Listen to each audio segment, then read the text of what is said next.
सबैजनालाई म तपाईहरुकै साथी राजन न्यौपाने आज पनि एउटा विशेष टपिकको साथमा उपस्थित भइसकेको छु।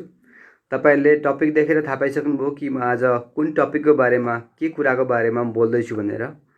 अफ कोर्स म तपाईहरुलाई चाहिँ डाइरेक्ट सेलिङको बारेमा पछिल्लो 1-2 महिनादेखि चाहिँ केही कुराहरू शेयर गर्ने एउटा मिसन बोकेर अगाडि हिँडिरहेको छु र आज पनि एउटा राम्रो टपिकको बारेमा टपिक लिएर म तपाईहरुसम्म उपस्थित भइसकेको छु।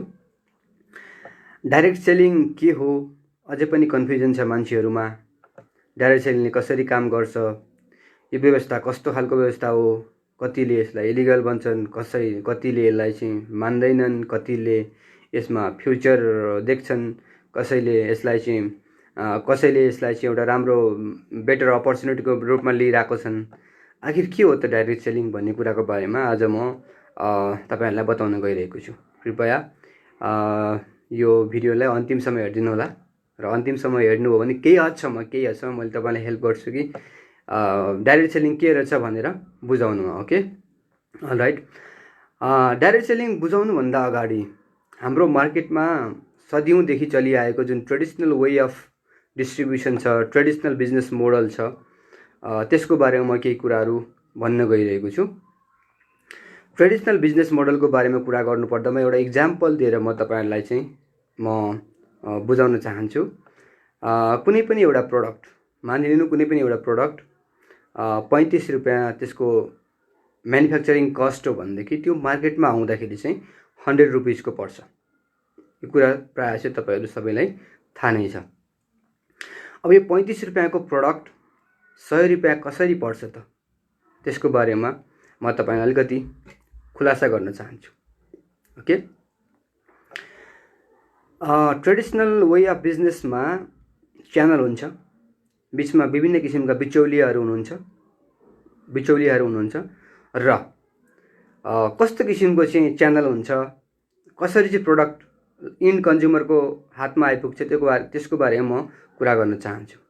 कुनै पनि प्रोडक्ट म्यानुफ्याक्चररले बनाउँछ, त्यसपछि त्यसको क्वान्टिटी डिलर कुन हो त्यसमा आउँछ, क्वान्टिटी डिलरले लिन्छ, त्यसपछि लाएर डिस्ट्रिब्युटर हुन्छ, त्यसपछि लाएर डिलर, होलसेलर, रिटेलर गरेर लास्टमा कन्ज्युमरको हातमा आउँछ प्रोडक्ट, राइट। हो त्यसै गर्दा गर्दा प्रोडक्टको प्राइसहरु चाहिँ बढ्दै गएर चाहिँ अलिकति बढी नै हामीले तिर्नुपर्ने अवस्था छ। यति मात्र नभएर तपाईहरुले शाहरुख खानको एड पनि देख्नु भएको होला, कटरिना कैफको एड पनि देख्नु भएको होला, हैन, प्रिटी जिन्टाको लिरिल साबनको एड पनि तपाईले देख्नुभयो होला, सानो हुँदा आउँथ्यो। यस्ता विभिन्न किसिमका चाहिँ एडहरु, कपिल शर्माको एडहरु, विराट कोहलीको एडहरु तपाईले देखिसक्नु भएको छ, राइट, टिभीमा। के उनीहरुले फोकटमा त्यो एड गर्छन् त? गर्दैन नि, राइट। त्यो एडको लागि करोडौं रुपैयाँ चाहिँ दिएको हुन्छ सेलिब्रिटीहरुलाई। त्यो पैसा कहाँ गएर जोडिन्छ त भन्दाखेरि जुन मैले अघि तपाईलाई उदाहरण दिएको थिएँ, जुन 35 रुपैयाँको रियल एक्चुअल प्रोडक्टलाई चाहिँ मार्केटमा आइपुग्दा 100 रुपीस हुन्छ मैले भनेको थिएँ नि, हो त्यो 65 जुन रुपीस छ, हो त्यो 65 रुपीस चाहिँ कसले खान्छ त? होलसेलरले खान्छ, डिस्ट्रिब्युटरले खान्छ, म्यानुफ्याक्चररले खान्छ, त्यसपछि लाएर विभिन्न किसिमका सेलिब्रिटीहरु, कटरिना कैफ, शाहरुख खान, सलमान खान, यिनीहरुले खान्छन्, राइट। हामीले के पाउँछौं त भन्दाखेरि हामीले एउटा प्रोडक्ट पाउँछौं जुन चाहिँ हामीले त्यो भन्दा अलावा केही पनि पाउँदैनौं र हामीले यसलाई कम्प्लेन पनि गर्न मिल्दैन। हेर्नुस् है, किनकि यो व्यवस्था पनि एकदमै लिगल, 100% लिगल व्यवस्था हो। हामीले कुनै पनि किसिमको कम्प्लेन केस गर्न पाइदैन किनकि सदियौंदेखि चाहिँ यो व्यवस्था चलिआएको छ। ओके, अब 1959 मा जेबेन एन्डेल र रिस डेभसले, दुईजना साथीले चाहिँ यो ट्रेडिसनल वे अफ डिस्ट्रिब्युसन मा चाहिँ इन कन्ज्युमरले खाली प्रोडक्ट मात्र युज गर्ने भयो। जति पनि पैसाहरू कमाइरहेका छन् त्यो चाहिँ विभिन्न किसिमका बिचौलियाहरूले पैसा कमाइरहेका छन् र विभिन्न किसिमका सेलिब्रिटीहरूले पैसा कमाइरहेका छन्। इन कन्ज्युमर जो चाहिँ लाइफ टाइम उसले शपिङ नै गरेर उसको पैसा सकाउँछ, त्यो लाइफ टाइम शपिङ गर्ने मान्छेलाई चाहिँ केही पनि छैन, प्रोडक्ट मात्र छ, कुनै पनि किसिमको अपर्च्युनिटी छैन। त्यो भएको हुनाले चाहिँ उनीहरूले एउटा यस्तो किसिमको सिस्टमेटिक लिगल बिजनेस अपर्च्युनिटी भनौँ, लोजिकल बिजनेस अपर्च्युनिटी भनौँ, अब चाहिँ यो ट्रेडिसनल वे अफ डिस्ट्रिब्युसनमा चाहिँ इन कन्ज्युमरले केही पनि अपर्च्युनिटी पाएन। अब हामीले चाहिँ हामी जस्तो साधारण हामी चाहिँ डेली बेसिसमा सपिङ गरिराख्ने, काहीँ न काहीँ गएर केही न केही लिइराख्ने साथीहरूको लागि चाहिँ एउटा अपर्च्युनिटी क्रिएट हुनसक्छ है, यदि हामीले डाइरेक्ट सेलिङको मोडललाई लन्च गऱ्यौँ भनेर चाहिँ उहाँहरूले चाहिँ 1959मा चाहिँ यो डाइरेक्ट सेलिङलाई चाहिँ यो व्यवस्था ल्याउनु भयो। यो व्यवस्थामा आइसकेपछि चाहिँ तपाईँहरूले सुन्नुभएको होला, डाइरेक्ट सेलिङमा मान्छेले धेरै धेरै धेरै प्रगति गर्छ, धेरै सफलता पाउँछ, धेरै लाखौँ करोडौँ मान्छेले पैसा पनि कमाउँछ, राइट। भनेको हिजो अस्तिसम्म चाहिँ जुन ट्रेडिसनल वे अफ डिस्ट्रिब्युसनमा ट्रेडिसनल बिजनेस जुन त्यसको च्यानल थियो त्यसमा चाहिँ खालि जम्बा जम्बी हामी भन्छौँ नि, रोबर्ट टी कियोसाकीको बुकहरू हामी पढ्छौँ होइन, दुनियाँका 7% मान्छेहरूले चाहिँ बिजनेस गरिरहेछन् भनेर भन्छौँ नि, हो त्यो 65 रुपिस तपाईँ हाम्रो चाहिँ खाने मान्छेहरू को हो त भन्दाखेरि त्यो 7% भित्रै पर्छन्। एउटा आम साधारण व्यक्ति चाहिँ खालि लाइफ टाइम कन्ज्युमरै भएरै उसको जीवन व्यतीत हुन्छ होइन, उसले केही पनि पाइरहेको छैन भनेदेखि अब हाम्रो लागि चाहिँ के अपर्च्युनिटी छ त भन्दाखेरि डाइरेक्ट सेलिङ चाहिँ हाम्रो लागि एउटा अपर्च्युनिटी हुनसक्छ। किन थाहा छ? अब म तपाईँलाई भन्छु डाइरेक्ट सेलिङले कसरी काम गर्छ, के हो डाइरेक्ट सेलिङ भनेर। डाइरेक्ट सेलिङ हो यो पनि एउटा वे अफ डिस्ट्रिब्युसन हो, सिस्टमेटिक वे अफ डिस्ट्रिब्युसन हो, जसलाई चाहिँ 21st सेन्चुरीको एउटा गुड बिजनेस अपर्च्युनिटी भनेर पनि भनिएको छ, राइट। अब यसमा के हुन्छ त भन्दाखेरि C2C कन्सेप्ट पनि भन्छ यसलाई। C2C कन्सेप्ट, कम्पनीबाट सिधा कन्ज्युमरसम्म पुर्याइन्छ सामान, बिचमा त्यो शाहरुख खान पनि हुँदैन, सलमान खान पनि हुँदैन, कटरिना कैफ पनि हुँदैन, होलसेलर, रिटेलर, यस्ता किसिमका विभिन्न बिचौलियाहरू केही पनि हुँदैनन्। ओके, पुरानो बिजनेस मोडलमा के हुन्थ्यो, बिचका पैसाहरू जुन थियो तपाईँको 65 रुपियाँ पैसा, तपाईँको इक्जाम्पल दिएर मैले भनिरहेको छु, 65 रुपियाँ जुन पैसा छ तपाईँको, त्यो पैसा चाहिँ सबैमा बाँडिन्थ्यो भनेदेखि अब चाहिँ लगभग तपाईँको 60-70% पैसा चाहिँ कसलाई बाँडिनु भयो त भन्दाखेरि तपाईँ हामी जस्तो इन कन्ज्युमरलाई बाँडिनु भयो। यदि हामीले यो अपर्च्युनिटीमा यदि हामीले काम गऱ्यौँ भनेदेखि, मैले भनिहालेँ यो अपर्च्युनिटी के हो भनेर।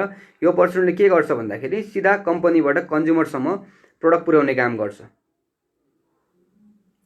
त्यसकारण पनि हामीले चाहिँ खालि यसमा डिस्ट्रिब्युटरको रूपमा भूमिका खेल्छौँ, बिचौलिया, हामी बिचौलिया हुन पाउँछौँ क्या। एउटा इन कन्ज्युमर पनि यहाँ बिचौलिया हुन पुग्छ र उसले चाहिँ प्रफिट कमाउन सक्छ।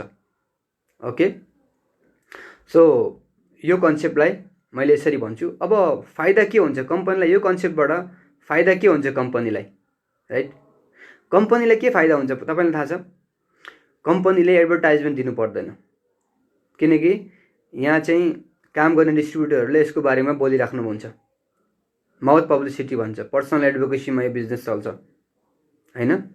मलाई राम्रो कुनै प्रोडक्ट लाग्छ, मैले यसको बारेमा सेयर गर्छु भनिन्छ नि, mouth publicity is danger publicity होइन, र बेटर पब्लिसिटी हो माउथ पब्लिसिटी। त्यो भएको हुनाले चाहिँ यसमा माउथ पब्लिसिटीले काम गर्छ र हामी बोल्छौँ, बोले बापत हामी यसमा चाहिँ विभिन्न किसिमका रिटेलर पनि हामी हो, डिलर पनि हामी हो होइन, सबै हामी नै हो, प्लस शाहरुख खान पनि हामी नै हो, सलमान खान पनि हामी नै हो, आमिर खान पनि हामी नै हो, र त्यो जुन बिचौलिया लाने सम्पूर्ण कमिसन छ त्यो चाहिँ हामीले पाउँछौँ। र अब यसमा पनि तपाईँले के हाल्न पाउनुहुनेछ भन्दा इन्ट्रेस्टिङ कुरा के हो भन्दाखेरि यो यो यो व्यवस्थामा पनि तपाईँले के हाल्न पाउनुहुन्न, किनकि यो व्यवस्था मैले भनिहालेँ 1959बाट सुरु भएको त हो, तर नेपालमा चाहिँ भर्खर यही असार 16 गतेबाट लिगलाइज भएको छ। सो कसैले पनि यसमा केही पनि केस हाल्न पाउँदैन, किनकि यो एउटा जेन्युन बिजनेस हो। यदि तपाईँहरू पनि जुन ट्रेडिसनल वे अफ डिस्ट्रिब्युसन जुन छ, खालि कन्ज्युमर मात्र बन्न पाउने जुन प्रणाली छ, जुन सिस्टम छ, व्यवस्था छ, त्यहाँबाट चाहिँ अलिकति माथि सोचेर यदि तपाईँ होइन यो डाइरेक्ट सेलिङको व्यवस्था चाहिँ हामी गर्नुपर्छ, एउटा कमन मान्छेलाई चाहिँ भोलि लाखौँ करोडको सम्पत्ति कमाउने र एउटा सफल इन्सान बन्ने, सफल व्यक्ति बन्ने अपर्च्युनिटी डाइरेक्ट सेलिङ दिन्छ भनेदेखि तपाईँ पनि काम गर्न सक्नुहुन्छ सर, दिन्छ अफकोर्स यसले। यदि तपाईँसँग त्यो प्लानिङ छ भनेदेखि आउनुहोस् मिलेर काम गरौँ, हामी त्यही त गरिरहेछौँ, त्यसैको बारेमा मैले तपाईँलाई इन्फर्मेसन दिइरहेको छु, राइट। अनि अर्को कुरा कम्पनीलाई के पनि फाइदा हुन्छ भन्दाखेरि प्रोडक्ट बिक्री भइ डाइरेक्ट बिक्री हुन्छ क्या, एडभर्टाइजमेन्ट गर्नु पर्दैन, प्रोडक्ट बिक्री हुन्छ र कमिसन पनि पहिला कम्पनीलाई आउँछ। हो त्यही कमिसन चाहिँ हामीलाई आउँछ, फेरि रिटर्न हाम्रो भाग हामीले आउँछ। नत्र त अब जस्तै एप्पलको तपाईँले एड हेर्नुहुन्छ, त्यसपछि एडको लागि खर्च गर्नु पर्यो होइन, विभिन्न प्रणालीहरू फिक्स गर्नु पर्यो, त्यसमा इन्भेस्टमेन्ट लगाउनु पर्यो, अनि मात्र प्रोडक्ट बिकिसकेपछि चाहिँ एप्पल कम्पनीले कमिसन पाउने अथवा प्रफिट पाउने हो नि त। तर यहाँ डाइरेक्ट सेलिङमा के हुन्छ त भन्दाखेरि डाइरेक्ट सेलिङ कम्पनीसँग प्रोडक्ट हुन्छ, प्रोडक्ट र सर्भिस हुन्छ। त्यो प्रोडक्ट र सर्भिस उसले बिना एडभर्टाइज गरेर चाहिँ पहिला उसले कमिसन पाउँछ, उसको सामान सेल हुन्छ। सो कम्पनीलाई पनि बिना एडभर्टाइजमेन्ट, बिना त्यो पुरानो व्यवस्था चाहिँ कमिसन आउने भएको हुनाले कम्पनी पनि सेभ भयो र कम्पनीलाई पैसा प्रफिट आइसकेपछि त्यो प्रफिट सेयर गर्ने हो डिस्ट्रिब्युटरलाई। त्यो भएको हुनाले डिस्ट्रिब्युटरहरूले पनि अब आफ्नो पर्फर्मेन्सको हिसाबले उनीहरूले पनि बोनस पाउने भएको हुनाले उनीहरू पनि खुसी हुन्छन् यहाँनिर, राइट। र यदि तपाईँहरू यो बिजनेस अपर्च्युनिटीको बारेमा जान्न चाहनुहुन्छ भने तपाईँहरूले अहिले नै मेसेज गर्न सक्नुहुन्छ है, 24/7 तपाईँले मेसेज गर्न सक्नुहुन्छ। अब डाइरेक्ट सेलिङ गर्ने डिस्ट्रिब्युटरहरूले के फाइदा पाउनुहुन्छ त मैले भनिहालेँ। प्रोडक्ट र सर्भिसहरू सेल हुन्छ, तपाईँ हाम्रो थ्रुबाट कम्पनीले के पाउँछ, पैसा पाउँछ। हो त्यही पैसा बराबर चाहिँ हामीले के पाउँछौँ त, कमिसन पाउँछौँ। हामीले त्यहाँबाट कमिसन हामी चाहिँ हाम्रो चाहिँ कमिसन चाहिँ कम्पनीसँग अलरेडी फिक्स भएको हुन्छ। हामीले हाम्रो पर्फर्मेन्सको हिसाबले चाहिँ हामीले पाउँछौँ। अब पर्फर्मेन्सको कुरा गर्दाखेरि चाहिँ हेर्नुहोस्, जबको अलिकति कुरा गर्न मन लाग्छ मलाई, किनकि जबमा हामी जति नै सुकै राम्रो पर्फर्मेन्स दिए तापनि हाम्रो स्यालेरी अलरेडी फिक्स हुन्छ, फिक्स स्यालेरी हुन्छ हाम्रो, राइट। तपाईँले 1 महिना चाहिँ ओभर टाइम गर्नुभयो, धेरै गर्नुभयो होइन, मरि हत्या गरेर गर्नुभयो भने पनि तपाईँको स्यालेरी बढेर आउँदैन, राइट। तर यहाँ चाहिँ तपाईँको पर्फर्मेन्सको हिसाबले आउँछ भनिन्छ। अबको जुन इरा छ त्यो भनेको पर्फर्मेन्सको हिसाबले चल्न सक्नुपर्छ हामी। फिक्स स्यालेरी अथवा फिक्स इन्कमले केही पनि हुँदैन। पर्फर्मेन्सको हिसाबले भनिन्छ नि, अब विभिन्न जबहरू रिप्लेसमेन्ट हुँदैछन्, विभिन्न जबहरू चाहिँ अब हट्दैछ। तपाईँलाई थाहा छ नि, सुन्नुभएको छ नि, राइट। रोबोटिक्सको बारेमा तपाईँले सुन्नुभएको होला होइन, धेरै कुराहरू आइरहेको छ। भनेको भोलि यदि तपाईँको रोबोटले गर्दा अथवा अन्य कुनै मेसिनरी सामानले गर्दा यदि तपाईँको जब रिप्लेसमेन्ट भयो भने, तपाईँको जब गयो भने त्यो बेला तपाईँले के गर्ने? र धेरै साथीहरूको यो जब जाँदैछ छिटोभन्दा छिटो, राइट। तर यदि उहाँहरू चाहिँ यो पर्फर्मेन्स बेस्ड इन्डस्ट्रीमा आएर जति पर्फर्मेन्स उहाँहरूले दिन सक्नुहुन्छ त्यति हिसाबले कमिसन पाउने खालको इन्डस्ट्रीमा आएर उहाँहरूले काम गर्नुभयो भनेदेखि यो कहिल्यै पनि सकिँदैन र यसको पोटेन्सियल, यसको सम्भावना एकदमै अगाडि बढी छ। ओके। र नेपालमा लिगल वाइज प्र्याक्टिस भइरहेको छ डाइरेक्ट सेलिङको। तपाईँहरूले पनि विभिन्न न्युजहरू सुनिराख्नु भएको होला र एउटा बेटर कम्पनी, अफकोर्स राम्रो कम्पनी को बारेमा यदि खोजी नीतिमा बस्नुहुन्छ भनेदेखि, खोजी गर्दै हुनुहुन्छ भनेदेखि तपाईँको लागि मैले गरेको कम्पनी पनि सायद बेटर हुनसक्छ। आउनुहोस् यसको प्लानहरू हेरौँ, यसको प्रोडक्टको बारेमा बुझौँ, राइट।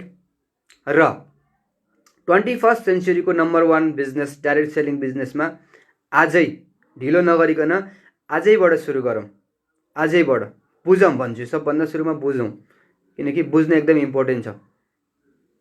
अहिले धेरै साथीहरूको जब छैन, लकडाउन छ होइन, इन्कम गर्ने सोर्स नभएर एकदम टेन्सनमा हुनुहुन्छ, तनावमा हुनुहुन्छ भनेदेखि भेरी लिटल फ्यु कस्टमा तपाईँ यो बिजनेस सुरु गर्न सक्नुहुन्छ। इभन तपाईँले 0 रुपिस 1 रुपियाँ पनि इन्भेस्टमेन्ट गर्नु पर्दैन। तपाईँले 0 इन्भेस्टमेन्टमा तपाईँले बिजनेस गर्न सक्नुहुन्छ। यति राम्रो इन्डस्ट्री छ, यति राम्रो बिजनेस छ, त्यो भएको हुनाले पनि जुन ट्रेडिसनल वे अफ डिस्ट्रिब्युसनका जुन साथीहरू हुनुहुन्छ उहाँहरूको अलिकति टाउको दुखाएको विषय हुनसक्छ। तर पनि अफकोर्स हामी त्यसमा कुनै पनि टेन्सन लिनुपर्ने अवस्था छैन। बिजनेस 100% लिगल भइसकेको छ होइन। विभिन्न कम्पनीहरू काम गर्न थालिसकेका छन् नेपालमा पनि। त्यो भएको हुनाले आउनुहोस् मिलेर गरौँ यदि चाहना छ भने तपाईँको। र अफकोर्स हाम्रो मिटिङहरू भइरहन्छ।